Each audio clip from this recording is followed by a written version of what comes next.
This is a WMUR Commitment 2024 special in partnership with the New Hampshire Institute of Politics. Conversation with the candidate. And now, Democratic nominee for the 1st Congressional District, Chris Pappas. Hello and welcome to our Conversation with the Candidate series. I'm Adam Sexton and our guest is the Democratic nominee for Congress in the 1st District, incumbent Congressman Chris Pappas. We'll be getting to know him and where he stands on key issues.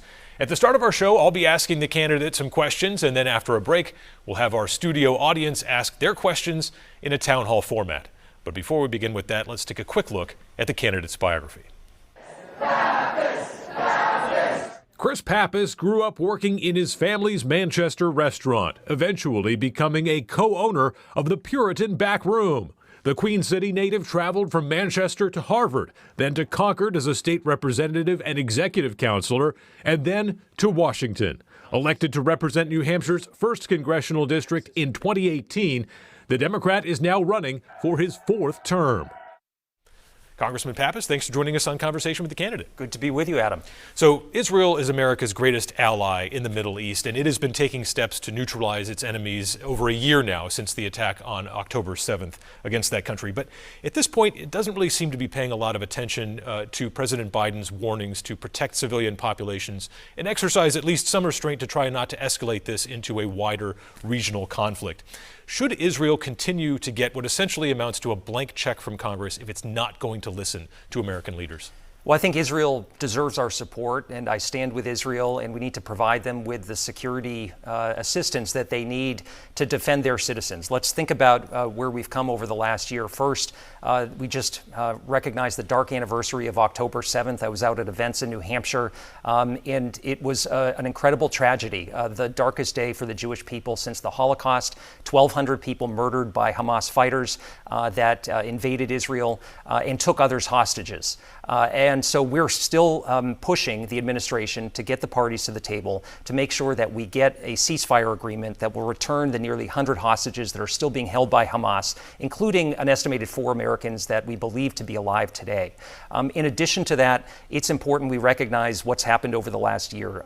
Iran has attacked Israel directly twice, most recently with nearly 200 ballistic missiles that were fired at both civilian targets and military targets in Israel. Thankfully, the United States has been providing Israel with support through systems like Iron Dome that have helped create greater stability there and save lives and prevent further escalation. But on that same day that Iran attacked, on 5 other fronts, you had groups that were funded by Iran, including Hezbollah and Hamas, attacking Israel in a variety of different fashions. So they face a number of threats from folks that want to wipe them off the map altogether. And we need to make sure that we're providing them the assistance that they need to be able to defend themselves and continue to live with security. We also have to make sure that our foreign policy is centered on how we protect humanitarian assistance and individuals that are caught in harm's way in the crossfire. And that's why I supported, as part of the security bill, $9 billion worth of humanitarian assistance that's providing medical supplies and relief directly to affected individuals in Gaza. One innocent life lost anywhere around the world is a tragedy and should be valued just the same. And so as we think about how we take this to the next stage, it's important that the United States works with partners, works with other Arab nations in the Middle East to try to plot what comes next for Gaza, for the Palestinian people, and how to achieve greater stability and peace in the region. And so I think that's something that most Americans can get behind. And at this moment, we may have disagreements from time to time with the specific government, the Netanyahu government in Israel, but it's important that we don't lose that bipartisan support that we've always had with respect to the U.S.-Israel relationship. Here on the home front, you've called for the restoration of Roe v. Wade through a new law passed by Congress. But a feature of that decision back in the 1970s was that justices said that states and the government can pass laws that restrict abortion later in pregnancy in the 3rd trimester. What Democrats want to pass at the national level would allow abortion all the way through pregnancy.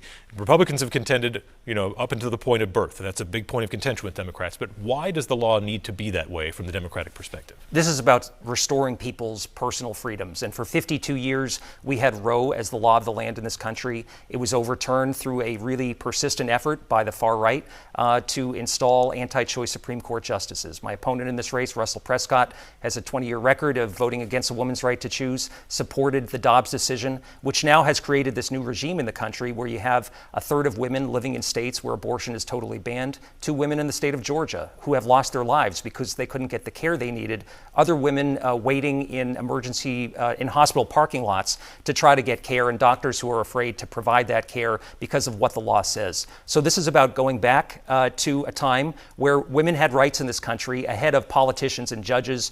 And so I support restoring Roe in a way that will support people's reproductive health care needs all across this country. All right, Congressman Pappas, that does it for the questions here. We're going to bring it down to our town hall audience. Coming up after the break, we'll bring those folks into the conversation. Stay with us.